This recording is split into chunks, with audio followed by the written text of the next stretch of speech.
What's up, guys? So today be a cool day. Right here, this pool will be time lapsed. It's a beautiful lakeside pool here, but we're still gonna dig a little bit because we're allowed to do that, and I'm gonna show you today. So hot tub, container shelf, blah blah blah, all the same. This pool is different. It's a sport pool, which means it has the deep end in the very middle of the pool, so it's a little bit different. I've never shown you one of these, but this will be the first day. I got our new E60 warming up, 289 warming up. It's chilly out here. It's probably about 35 degrees. So I hate the cold, so we're gonna do it. I'm gonna put you inside. We're gonna dig some of this pool, and I'll explain to you that sport pool. What's the difference in the depth and the deep end stuff. We're finishing this thing warmed up, and we're back at it. All right, guys. I think this is a good camera angle for you. Like I said, y'all can comment down below what camera angle y'all like. I'll be bored to do that, but I always seem to not have the exact same adapter when I feel like I get to a job, so I kind of just put it on there. I know this window is going to be foggy for a minute because it's cold, but I don't have side defrosters on this thing, so as soon as that sunlight gets on it, it should go away. So what we're doing now is, like I said in the intro, this pool is going to be a time-lapse pool. So we're still going to dig a little bit because I want to kind of go over what a sport pool is. I'm also looking into a microphone too, guys. All right, this is still a new channel, and the more feedback I get from y'all, you know, it's simple as a little comment down below. Yeah, the more I can, you know, make this more enjoyable for y'all to watch.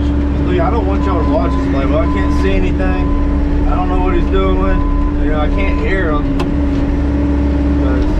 You know, it's from what I hear when I edit these videos.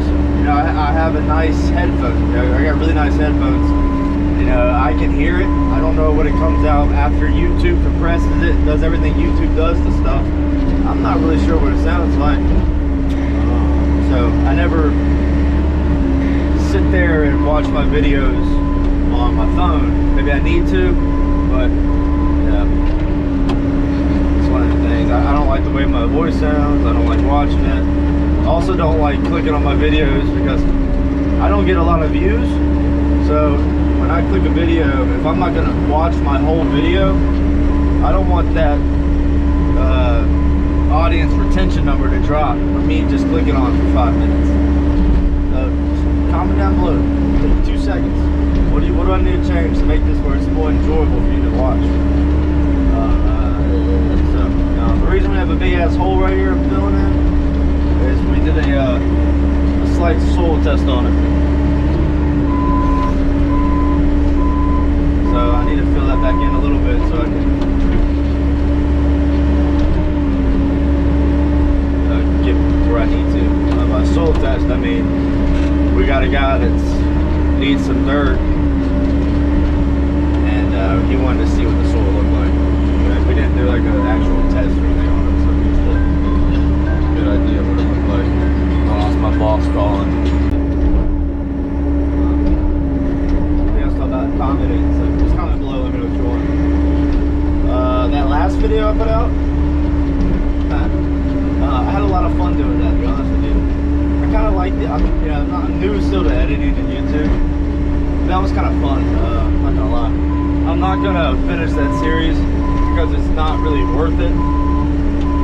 It's just picture a bunch of hard ground, a bunch of rock, and just a lot of banging.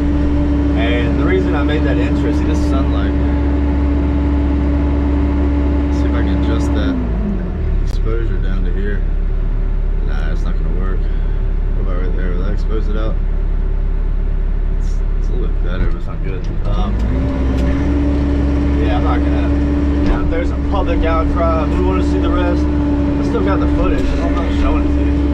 But it's just, picture a long process of banging that rock out, because it was a lot. And I made that intro for the commenters. Here's the thing, guys. We got different machines for different reasons. And that is an old E50 that has done work. And it's still a good machine. You know, but it has a real sloppy pen, real sloppy controls. It's just been used so much. You know, you take hold of the machine every day. And that machine was the only machine we had for about, I don't know, a little over a year. It just gets worn out, and that's why we keep our old machines for a reason like that. You know, I would never do that to a brand new machine. You know, I know a lot of people will be like, well, it's still a machine, you know, you can rent a hammer, and this and that. The thing is, we didn't need a hammer. The cost and the time to go get a hammer, especially on the holidays, it's not worth it when we have a machine that can do it. So, yeah. At the end of the day, it's our company, and do what we want with our machines. I guarantee that machine will be fine. Worst case scenario, what's going to happen, you know, you're going to bust a hydraulic line, you know, maybe bend a pin or break a tooth off, and we got guys that can fix that shit. So it's not like the machine's going to catch on fire and blow up. Now, if that was our only machine, absolutely not. We wouldn't do that. Then again, if that was our only machine, I wouldn't put a jackhammer on it either, because that, you know how bad a jackhammer is on a machine? I mean, that's a lot of force on it as well. It's about the same amount of damn force on it, throw a braking hammer on that thing.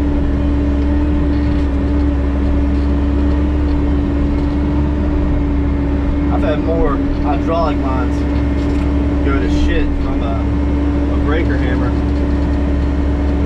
than from me literally busting out rock.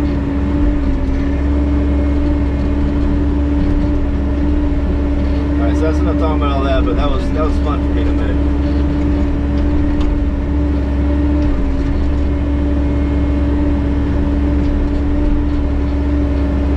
This is really good dirt.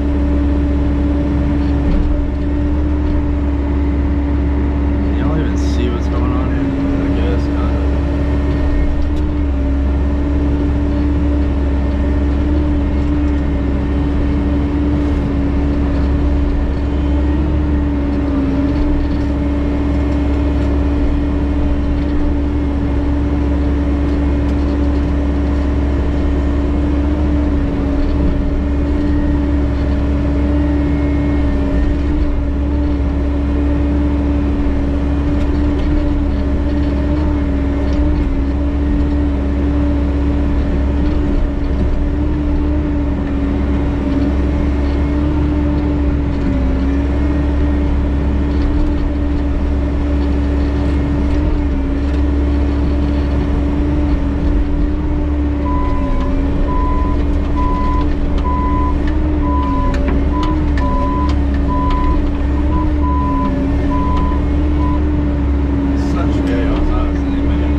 not a normal pool. It's a pool we rarely do these type of pools. We super rarely do them on a freeform or a curvy pool. Anytime I say freeform, I mean a curvy pool, kidney shape, whatever you want to call it, something that is freeform. So pretty much the sky's the limit on the design. You can do any kind of radiuses you want, different sizes. They're all basically the same, 3 main radiuses and two different side radiuses. So that's how that freeform normally is. But I'll explain to you it's not the pool, the actual shape that makes this pool different. It's the way the transitions and the deep end is, and I'll explain that to you when I get back. But I want to make sure that y'all can see, and that I can see, that y'all can see, that we can see, so we can see, and that's all we want to do is see, right? All right, so I'll be right back, guys.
People, when they think of a pool, they think of, you know, at least most, I'm not saying everybody, some people know, but they think of a pool with a shallow end and a ramp and a deep end, and that is pretty much a pool. The thing is that sometimes those ramps and deep ends are different. A couple examples: a diving pool is a hell of a lot different than a regular pool. And just trying to make sure I get this nice flat, so I'm gonna rake anything. So with a diving pool, you have a really big, and I mean, probably, it's like 4 feet bigger than your average deep end well. So you'll have a pretty big deep end well, and then you have a long, narrow ramp. So a normal ramp on a pool is, say a normal ramp is about 8 feet for your average pool. With a diving pool, it's 14 foot. And you do that, I think I've probably said this a couple times on the channel. You do that so when you dive in, you don't hit your head up on that up ramp. So it's easier. And if you do happen to hit it, it's a couple lot less angle to bump your head at. Still gotta be careful depending on how deep. But normally a diving pool is about 8 feet deep. At least 8 foot, 8 to 9. I'd say on average, diving pools we do are about 8 feet.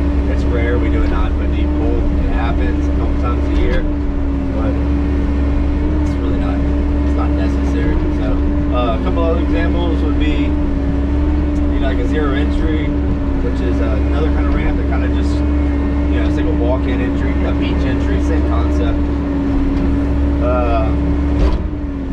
Like a high diving pool, it's gonna have a little, your shallow.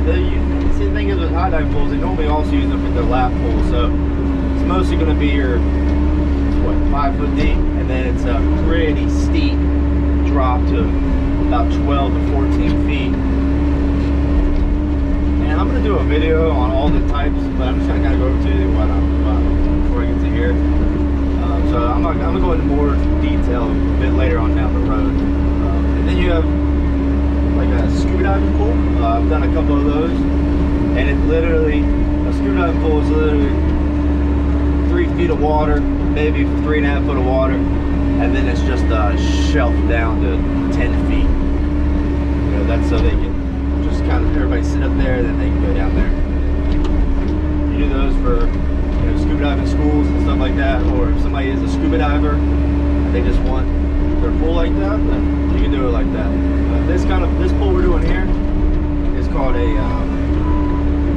is a sport pool. So what a sport pool is kind of what it sounds like. It's made for sports. So what you'll have is you have 2 shallow ends on each side of the pool.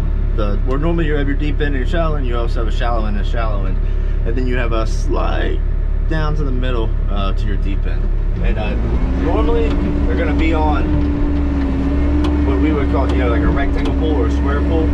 It's normally where you see sport pools. And what they'll do is they'll actually anchor in the middle of that pool.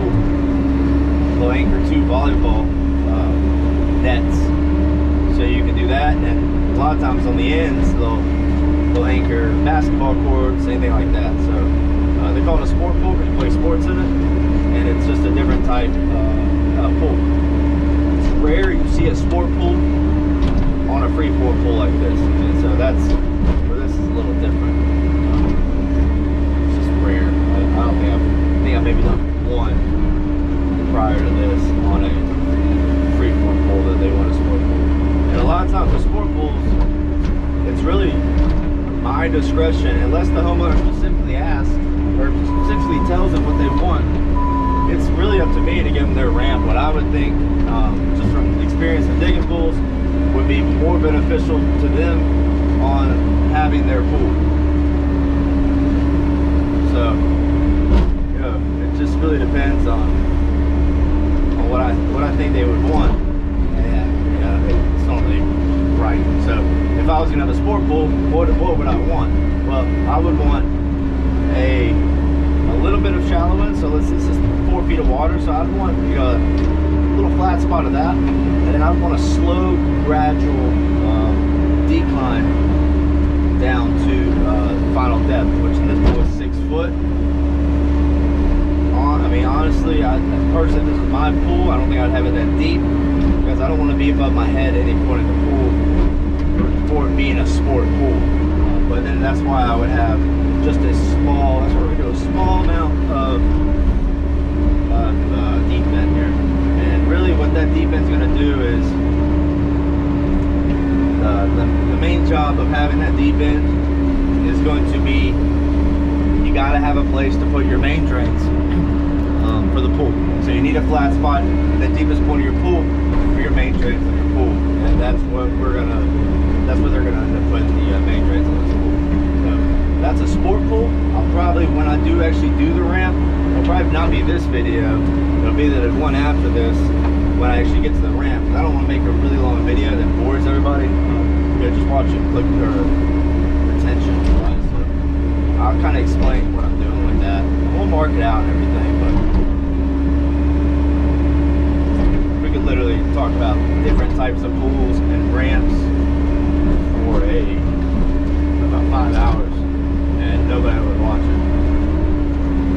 Another question we get a lot is sprinklers. Yeah, we destroy them. That's part of it. It's part of doing construction in your backyard. You're gonna lose your sprinklers. So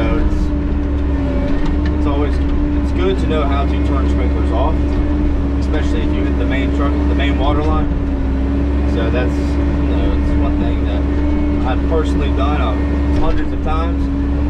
When I first started, man, it's scary. Like, what do I do? There's water everywhere, but I mean, now we just take a breath and walk and find the backflow, cut it off to the sprinkler. Be sure not to cut it off to the house. And that's how you stop sprinklers. And some of them have like a little sprinkler box with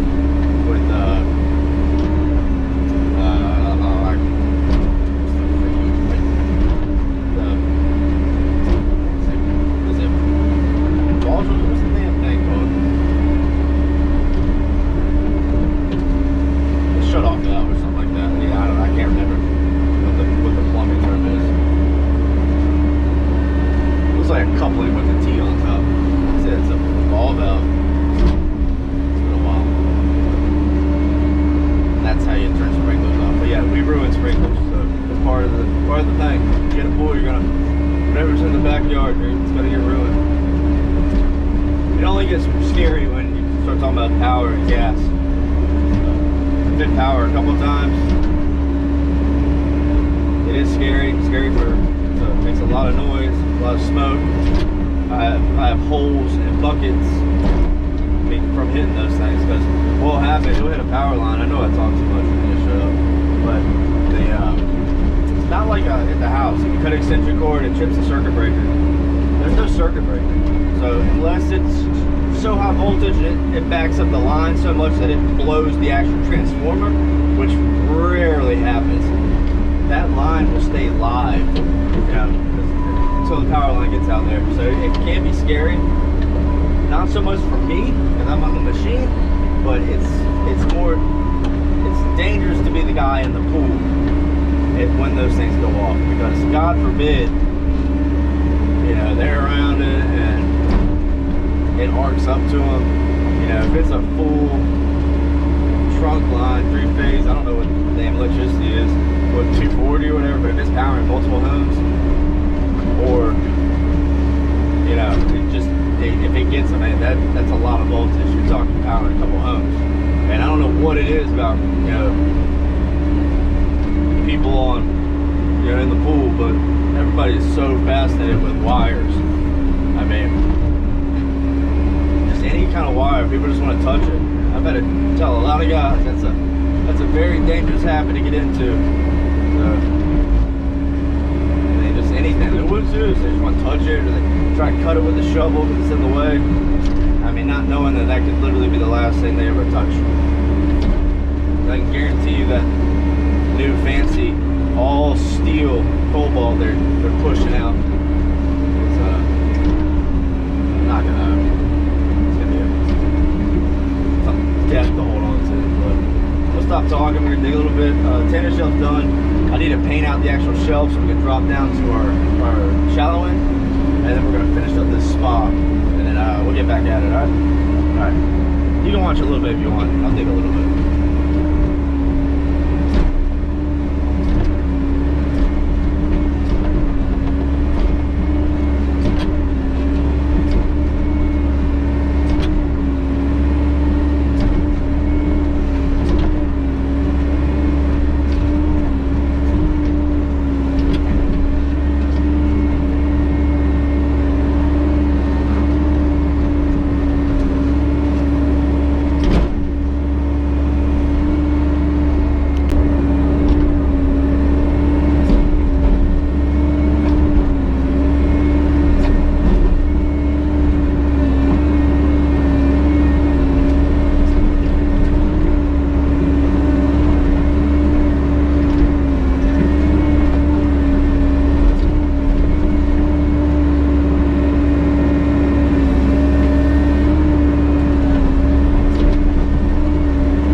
up is painted, so now we just gotta dig. Maybe about 6 inches right here.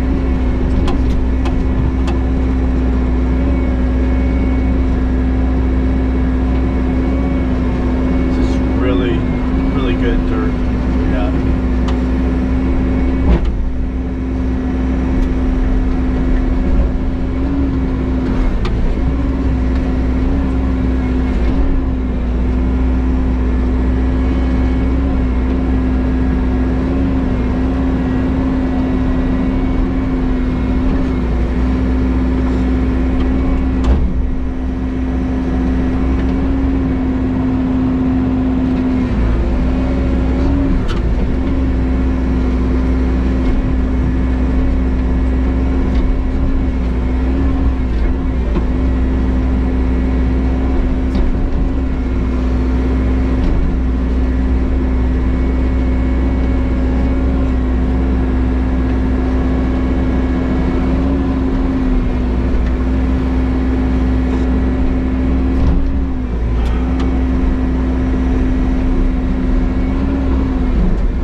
different situation here.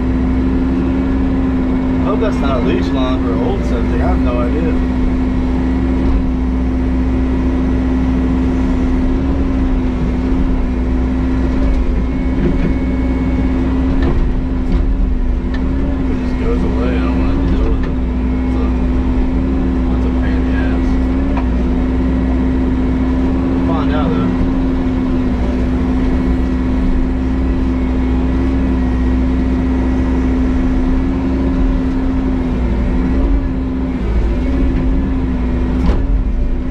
Definitely find out what it is.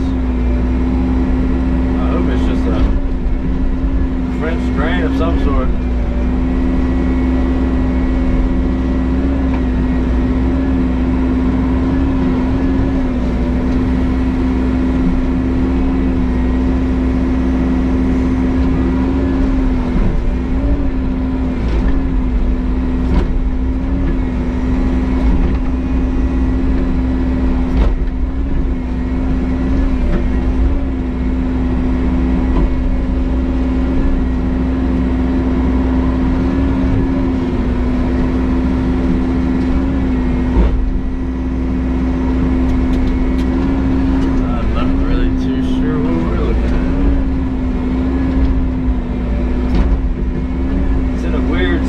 Where I'm pretty much 2 grade right here, but I'm very curious to see what it is, but there's no reason for me to go any deeper. Depending on which way that thing's pointing, it's going to be an issue later down the road for sure, but hopefully we get lucky on it. Sometimes you get lucky on stuff like this.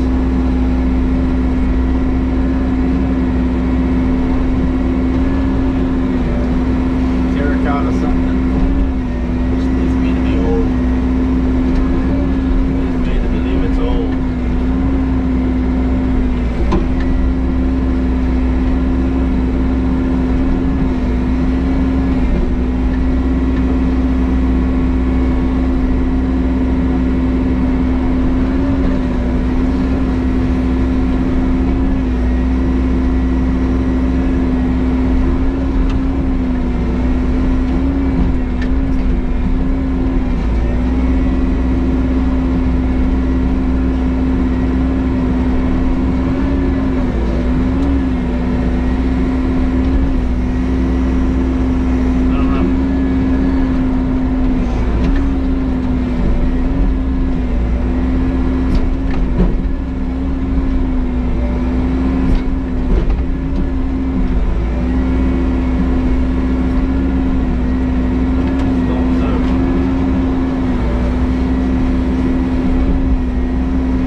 Back, I'll get out and check some depths, I'll figure out what that pipe is, and if it's anything important I'll let y'all know. Right now just looks like a French drain of some sort, but anytime I see a pipe in a backyard that deep for no reason to have a French drain, unless it's just an old downspout leach line, seems to always be a septic leach line, which is a nasty find to say the least. Nasty find, not find, because I don't like fucking with them. So yeah, let me figure that out and we'll be back.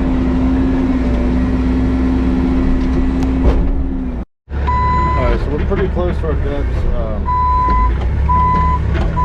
What tends to happen when you're kind of digging the slope, the bucket tilts, so you'll get deeper on one side. So the easiest thing to do is just face it and just blade it up. So just use your blade to get it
like that. I should be able to go in there and this thing.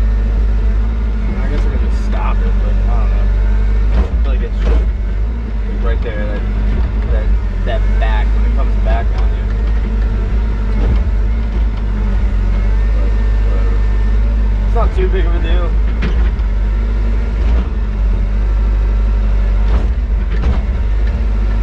I'd really like to try out some of the newer things that are out there and just see the difference.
off right there and check our depths, and then be right back, and we'll hopefully we'll finish the front of the spot right there, get this down, and then I don't know, see what happens. I don't want to bore you, so I want to keep shit interesting. I don't want to make it too long at a time, so.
deep in it, so.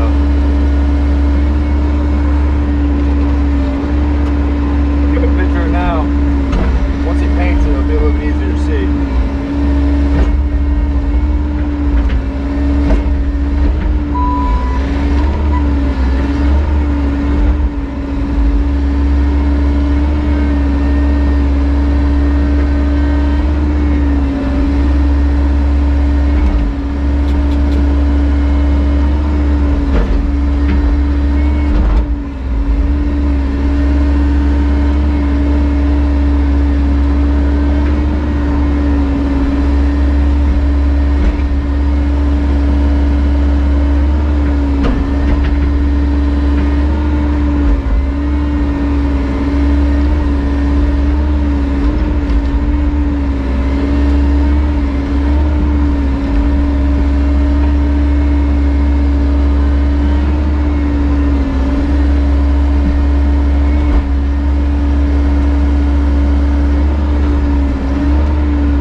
Paint that string line down on the ground. You just had it. I don't know how you do it. And then we'll show you what this looks like. See that? That's gonna be the start of the transition. That white line down, and then it's gonna drop from there to down to its finished water depth. From there to there, and then I'll probably take a little bit off on that because I don't want to make it so steep. Have our center right there, and then our upslope back right here, and we mirrored that on both sides. We did it a different color, obviously, so we don't get it confused, and that's what that is. So you see I got my bench here already freeformed. I just need to cut a little bit off of it, and then all we're going to do is work on this slope coming down a little bit, make it manageable. I don't want to make it too drastic, but so that's what we're going to work on now. So once I really get into it, I'll turn it back on, and this might be the video for the next day. I don't want to make it too long, so I'm saying we're going to wrap up the video now. So that's what we're working with, and then tomorrow, or the next day when I show this video, I'll explain to you what I'm doing and more. So there's that. Thanks for watching. Please subscribe and have a good day. Bye.